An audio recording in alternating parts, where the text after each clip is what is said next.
Malinaw na naipaliwanag ng isa sa mga executive ng fast food chain na wala na nga si Daniel Padilla ng 11 years na naging celebrity endorser, habang si Catherine Bernardo ay nananatili pa rin. But Daniel is still part dahil may sarili silang franchise sa Tacloban.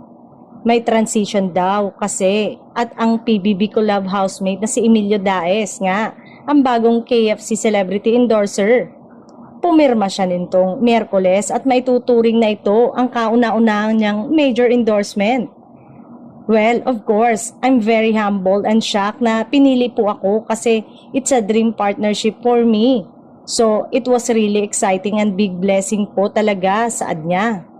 Hindi man siya ang itinanghal na PBB Grand Winner, pero ang gaganda ng mga opportunity na dumarating sa kanya.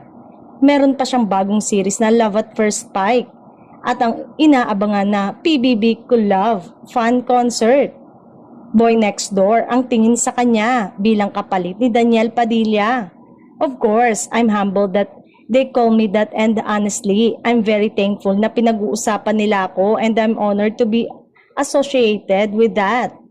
Wala rin problema kay Emilio kung mai-connect man palagi ang pangalan niya sa kanyang kuya na si Michael Daes.